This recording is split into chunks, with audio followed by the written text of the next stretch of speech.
Hi guys, it's Amanda again. And today on Win the Runway Live, I got with me a very good friend of mine, actress and model, Yasmin Warsame. Yasmin has been an international supermodel who's worked the runways of almost every single designer that you can think of. And now she's just released a new film called The Gravedigger's Wife, and it's actually just premiered at Toronto Film Festival. So Yasmin, welcome to Win the Runway Live. Hi, Amanda. I'm very, very, very, very happy to be here. Yeah, thanks for having me. Yeah, thank you for coming, and I want to say thank you for doing this. So one of the things I want to talk to you about, because I know a lot of people, there's a lot of girls and guys out there, and for someone being as successful as you and had such a long, fulfilling modeling career before getting into acting, I like talking to people a bit about the journey. You know what I mean? Like how, did you start modeling? Did you always want to be a model, or did it just happen? And when you started modeling, I want to know what was your success story, basically. Okay, well, where to begin? I kind of like to start by saying I woke up regular height at the age, I went to bed at regular height at the age of 13 and I woke up 5'11". Feels like the next day. It was such a random growth that I didn't get a chance to even get my gripping. I was clumsy, clothes are too small, like my uniform pants never fit. It was always that much shorter. I hated it. It was very awkward. And I think you hear this from a lot of models. Like it's just very awkward stage, and you're a teenager to begin with, so that's also awkward in itself. But having my coming from Somalia and having a Muslim background, modeling is not something most girls are encouraged to do.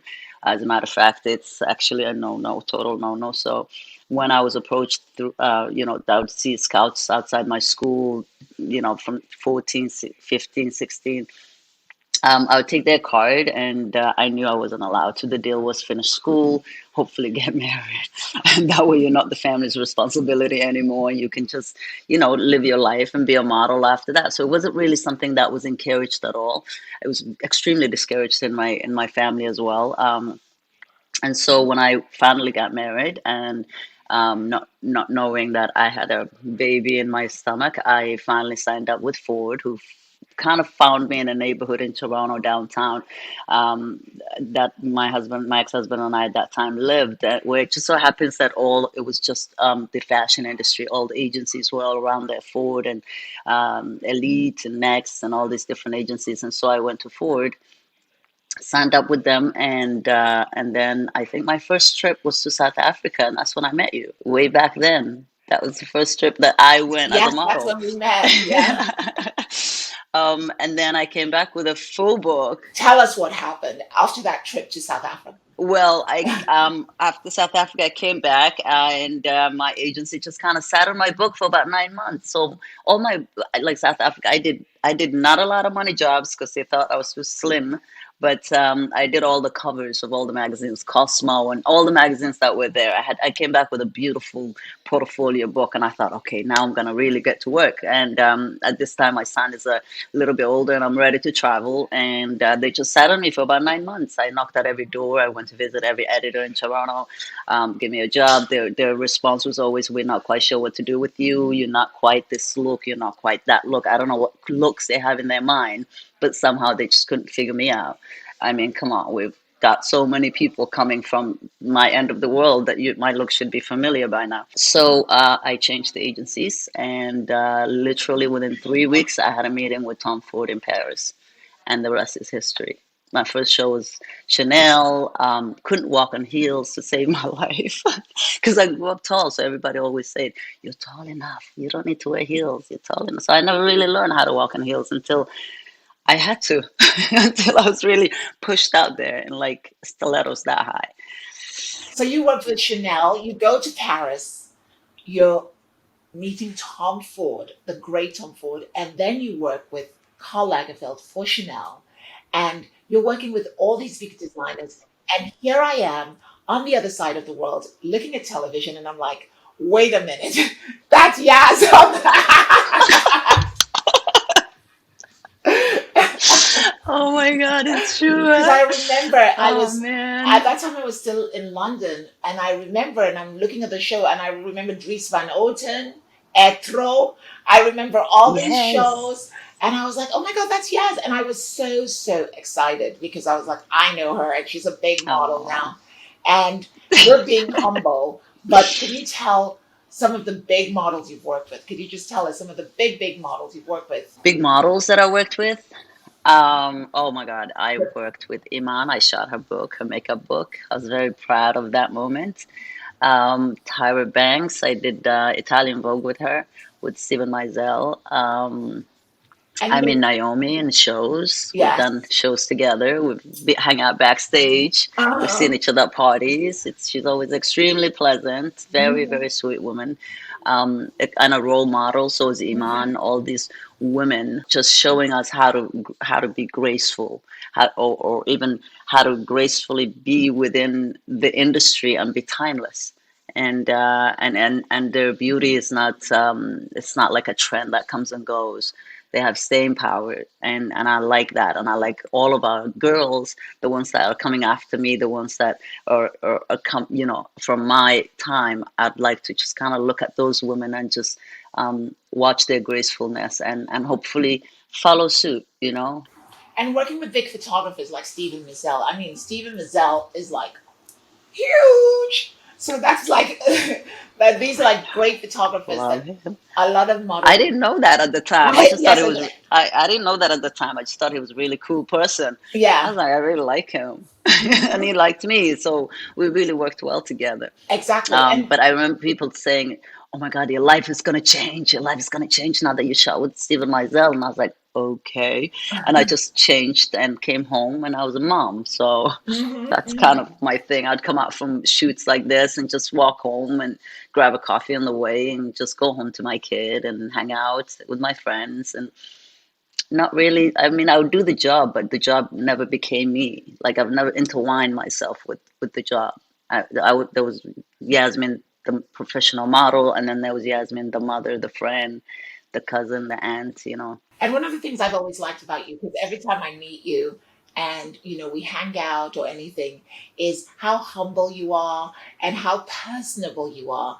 So and it comes from a place that is natural. It's just you. It's not like you're putting it on, it's just who she is. Thank And you, honey. yeah, and how important is that for models? Because that's one thing I always try to tell young aspiring models that, you should, even if you're shy, just shine, let your true personality shine because that's what people want to see, right?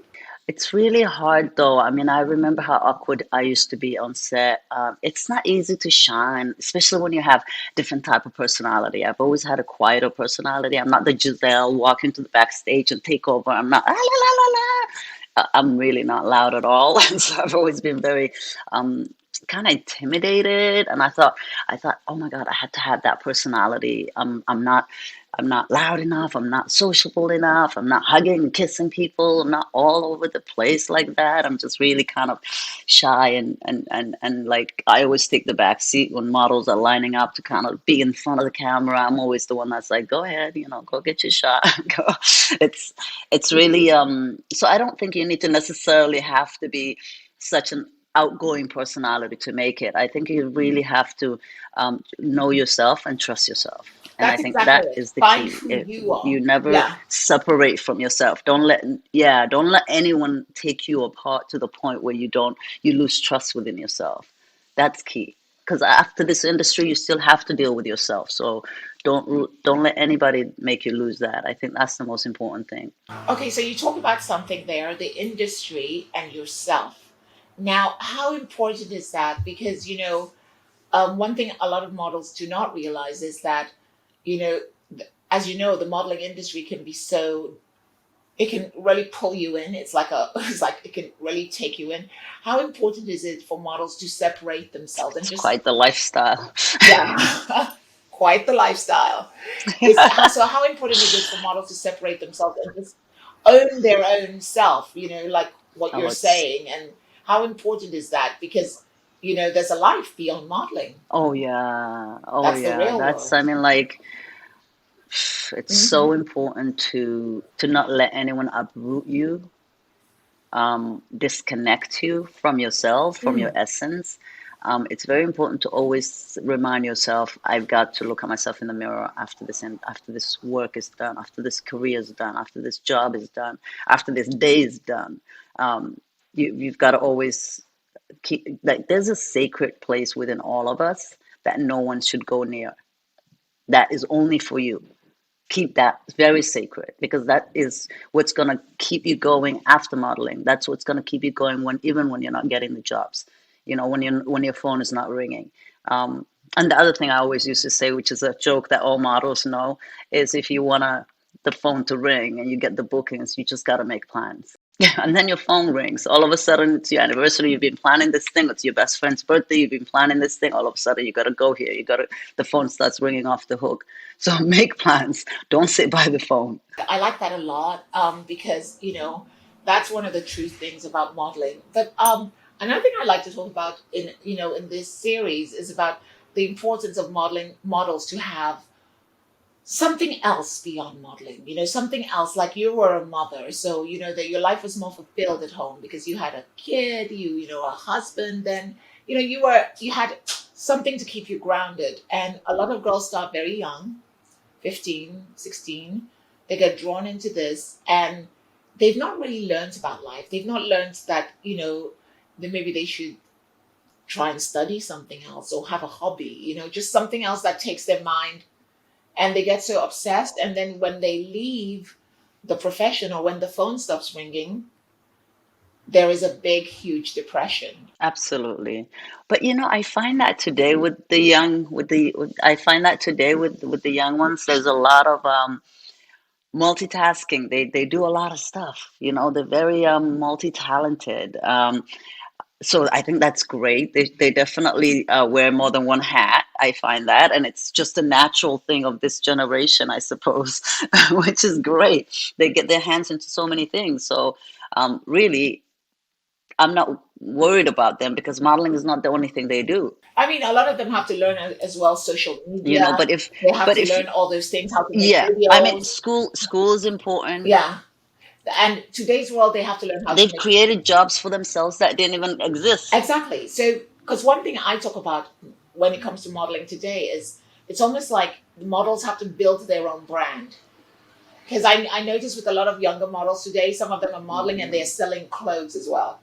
Because I know a model, she's like 12, and she's Yeah, like or 18, and products or all kinds of things. exactly, she's making her own products and she's modeling at the same time, and she uses the modeling to push the products.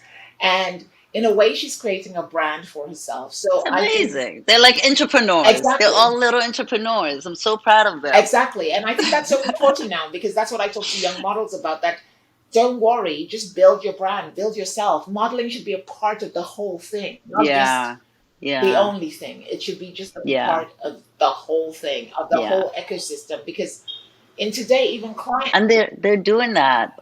Yeah. even clients will book you quicker when you're doing a lot of things now than if you're just doing modeling, because they'll say, "Oh, let me see your Mm-hmm. Instagram. Oh, Mm-hmm.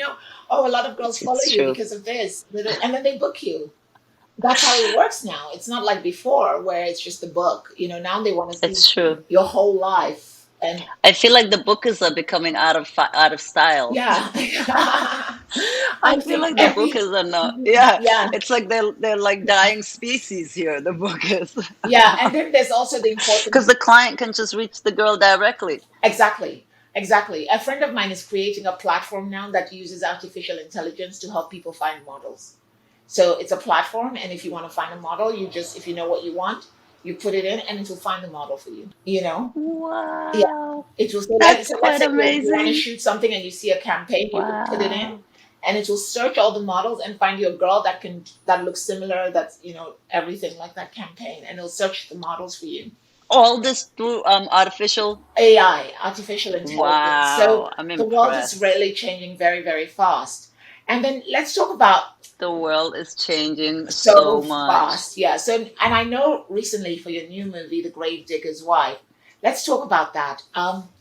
How? Did you? I remember when I met you in London a few years ago, you talked about acting, but then, I did. yes, I remember you said to me, "Oh, I'm going to do this acting thing," but then you didn't. It's like almost like maybe you didn't pursue it, or you just let it sit for a while.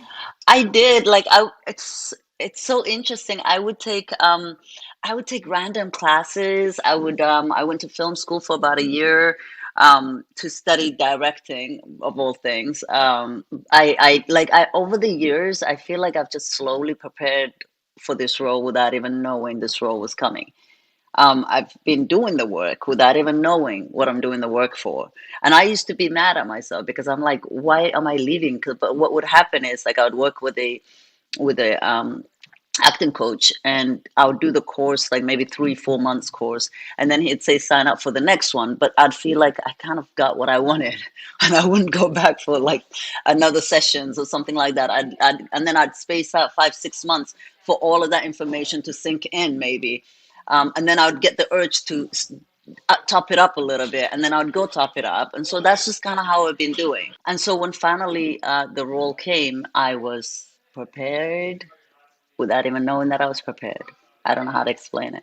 So, how did they find you? I mean, did you go to an audition? Did you go to a casting? Did they come looking for you, or did you go looking for them? How? No, this guy found me. He found me. This director literally hunted me down and found me. And I'm the least present. I've really not a great presence online, which I'm working on. But a long time ago, I did the campaign for H&M, and it was huge billboards all over Europe, especially. And so he lives in Finland, in Helsinki, and right outside his home was this humongous H&M photo of me, and he was working on the movie at that time. And he just looked at me, and he didn't even know I was Somali as well. He just thought that's the character he was writing for. That's the girl. And so he went about from that moment on to search me, number one, and to finish the script. So he finished the script, and then all of a sudden one day I felt like checking my Instagram, and I check it like maybe every 6 months or something like that. I'm so bad working on it. And so there's an email from this guy, and he says, "Hi, my name is Khadar, and I live in Finland, and I'm a movie writer and a director, and I just wrote a script. Could you please send me your email? And if you don't like the script, you don't have to respond to me. I'll leave you alone. But if you like the script, here's my phone number. Give me a call." So of course I read the script. I'm so intrigued now. I give him my email, and he sends it to me right away. I look at it. I start reading, or like right away. Finished it. Called him. Stayed on the phone, laughing, crying, talking for about 3 hours. So it was like so. I don't know how to explain it. It was just a role that was. I fell in love with it, and I was just so I was astonished by his vision and how he really stays with it. Like he really is he's got a gift for finding his characters. And he found all of us, and none of us are actors. But it was a great film. You've got acclaimed reviews for the film. But he made us into an Yeah, actor. yeah. But you know, the thing about acting is acting Yeah, oh my God, it's been has to do with real life. And I guess somewhere inside of you, the story of, the woman you played was something you managed to embody. of Yeah, of Nasra. Nasra was something you managed to embody and bring out, right? I did. I really, that was one of the things that was nervous about. I wanted to really do justice by this woman. I really felt her. I knew her. I knew, I'm from Somalia also, so I knew the story of this woman. It's very something that I've heard as well. And Khadar, the director, he wrote this story from a personal point of view. Like this is something that had happened to his family, but also it's not just unique to his family. A lot of Somali families have experienced something similar to that. As a matter of fact, a lot of third world families have experienced something similar to that, having a disease and not having the funds to support it, nor the family or the means to support it, to make that happen. It's a universal story, but what's so incredible about this story is regardless of the circumstances of these two characters, they are so in love with each other and with their son and with their family, and they've made a life for themselves regardless of the disapproval from all of both their families. They've run away together. There's like this beautiful backstory of their love and how much they really um, wanted to have a happy life, and it's unfortunate that this was such a test in their life, that this disease that had happened was such a test and testimony to their life and to their love, as a matter of fact. So in a way, it's a really beautiful love story, that's just happens to take place in a very, rural place, and very, not really, uh, you know not the best circumstances and not the best place to be, but their love is something that we all aspire And for. what was it like for you? Every human out there would love that connection and love with someone. And what was it like for you filming What in, was it like for me yeah, being being there, there? being in Djibouti? It was incredible. It was so, like, I mean, like, honestly, 3 o'clock in the morning, flies. It rained the night before. Everywhere's muddy. We're shooting in this little hut, and I'm just like, and we're drinking tea, and I'm not tired. I'm excited, and I was just like, oh my God, this is crazy. I'm not even like, it's 3 in the morning. I'm not even feeling like, I'm still energized and excited about the next shot, and I'm excited about, like, I'm just so thrilled to be there and to be on set. And that's when I realized, oh my God, I really like doing this kind of stuff. I'll never complain about, like, I don't care if it would take us until 6 in the morning to get the shot. I'm in. I'm good for the ride, and I do that also with my modeling career as well. I've always tried very hard to make sure that everybody we did the job. I like doing the job. I take pride in doing the job and doing it And 110%. I've always been like that. that's Even a if it's really a shitty important thing, job, I do especially it with so modeling. well. Especially with modeling, that's so important, to be like show up on time, do the job on time, be part of the creative team. You, And I think a lot of models yeah, see yeah. themselves as outside the You do it team. for Yeah. yourself. You do it for yourself. You take pride in your work. Hmm. Yeah. And that work has shown, and that's why you've been. So, And I know recently you've been at the Toronto Film Festival, and your film has got lots of reviews, and mm-hmm. you've done a lot of big Oh my interviews. So God, thank you so for doing much. my little interview here. And Ah, so tell us about all the acclaim. full circle, honey. Full Full circle, circle. right? Full circle, full circle. And I'm sure you're going to get a lot more Yeah, offers on the acting yeah. front, because it always comes in threes. So Fingers crossed. so there's going to be number two and number three coming. And Yay. so, what would you tell models? Okay, I'll be Yes, ready. you'll be I'll ready, be and we'll all be ready. waiting to What? watch. And what advice would you have for models that are thinking of going into acting? What should they be looking out for? What should they be doing? Be comfortable in your own skin. Learn to be comfortable in your own skin. I think that is the best thing I can give, because what happens is, if you're not taking a seat within yourself and you are shaking like a leaf, you're not it's people can pick it up. So camera can tell. Cameras can always tell when you're not inside of yourself, and you're not within yourself, and then you're not coming out from there. But yeah, I mean, that's the best advice I can give, is know thyself. And that, I used to think it's such a cliche. I used to think it's such a cliche, but I really think it's important to understand that there is no one like you in this fucking planet. There's no one with your story. There's no one with your essence. There is no other you. I used to think that is such a thing, but the older I get, the more I really start to understand what that means. Because I used to have really, I guess we all had to go through this low self-esteem, the blah, blah, blah, the noise, the backyard, the self-doubt, all of that stuff. And I think you get better with age, and that's something that they don't tell us as females or as human beings. I think the more you get older, the more experience you get, the more you really get to know yourself, and the more you really realize, I can't get away from myself. So might as well just sit down with myself and get to know, you know what I mean, and just have a cup of tea, say, hey, what are you really about? Let's just pull it back. Let's go inward. And this is what this pandemic did, actually. It's just a lot of inward, because what are you going to do? Where are you going to run? You can't really get away from yourself. So I've really, it comes with age, but just keep trusting that. Keep really reeling yourself inward. Get all the answers from here. We know that it's in here, not out there.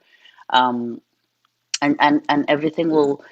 There's the entire universe is conspiring so that you are the best of yourself. So you already have the universe's supporting you.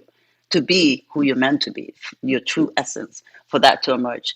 So you've got all this support from the entire universe working with you. And then it just takes that one thing that you have to do, which is take it in, take it inwards, love it, trust it, and shine. That's it. And be who you're meant to be. Because everybody's created for a reason. I mean, I really think just being alive, we won the lottery of life just by being alive, just by breathing. You know how the miracle of birth itself, for that one egg to find that one sperm, for that to fertilize, for this life to be, for this person to be born, that itself is something to wake up every day and celebrate, I think. I agree with you. I mean, I totally I'm agree with done. you. And the thing you talk about knowing yourself is so important because I feel like a lot of models, especially in careers like modeling, they feel beaten down because, sometimes they go to a lot of auditions, Mm, castings, no jobs, no, no money. And that can be oh, really, really tough.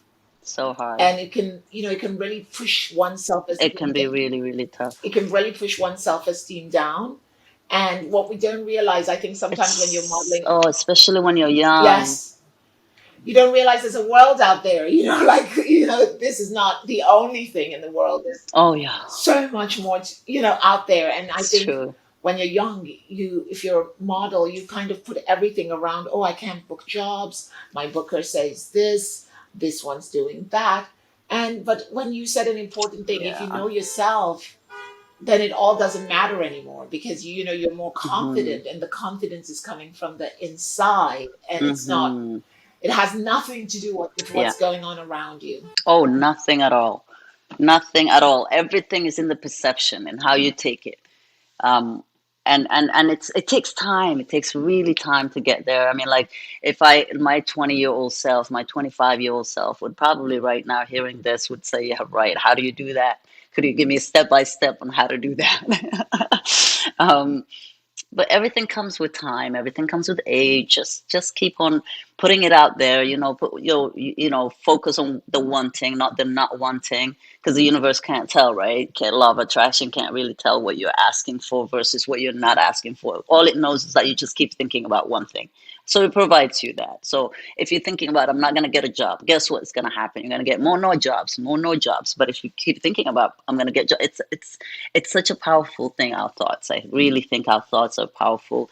Our energy is powerful. Our essence is powerful. I think it's really, a lot of it is up to us. A lot of it is all in here. Yeah, a lot of it is here, but I guess for a lot of models when we're starting out, sometimes it takes a life journey to realize that Yeah. if your parents didn't teach you that. Me too. It took me a lifetime. It took me like, here I am at 45, just learning, picking up all these lessons in the last maybe 5 years Hmm. of my life. Before that, I was a leaf flying in the wind, going this way, going that way. Not really, but I've always craved for connectivity because I'm at my best when I'm connected. Yeah, yeah. So that's very important. So what lies in the future for Yasmin? What are your goals? What are your Yee, plans? a lot of great things. I know, right? Well, I think you are my step one of me trying to have more presence in online. You're my step one. I'm gonna try to do a little bit more online presence. I'm gonna try to come out of my shell a little bit and maybe share a bit of myself with the world. I'm also working on some really great pieces. I wouldn't call myself a designer or anything like that, but I like pieces, and I'm coming out with a collection of pieces that I think would be A really great capsule and would collection, a small represent me, collection. and stuff like yes, yes, stuff like that. And I'm second time mom, enjoying my little girl all over again, and um, just got engaged. Woo! At least you got a ring to show. Lots of things on the way. So that's good. So that's exciting. Lots of Oh my things God. happening. I mean, I guess So lots of exciting yeah, and things, hopefully and a few more and whatever comes movies. down the hatch from the movie, I am open. Yeah, I've hopefully a few more movie deals coming. Yeah, I'm open to it. Yeah, I'm sure. I hope so. I'm, I hope so. I'm And I'm feeling like the urge to try and do more classes. Like I always Hmm. listen to myself, whatever I'm trying to get. So it's like I'm feeling a bit like, ooh, I think I should do some stuff. I think that's why I reached out to you last time as well about Hmm. that. I'm Hmm. I'm still feeling that way. So now the question is, now that I'm in Toronto, I'm probably gonna do a little bit of work Yeah, here, you should. You self should work, a little because bit of it takes, working on the craft, as they yeah, say, working on the a classes bit a of bit that. and Yeah, stuff because acting, it's a constant growth. It's a constant working on yourself. it's a constant growth. Absolutely. And the greatest therapy I found out all these years of paying therapy is somebody should have told me to start acting. So we've talked a lot today, and as I said, Yasmin's a big model and now an actress with an acclaimed movie, and I was really excited to have her on Win the Runway Live. And thanks for all the advice you've given, especially for any models out there that are looking to start a career, are stuck in their career, looking to expand. The key message here is know yourself, because once you know who you are, then the world becomes, so much easier to navigate because you're grounded in yourself. Yasmin, that was a great interview. Thank you very much for coming on Thank you. Win the Thank Runway you. Live. Thanks, Amanda.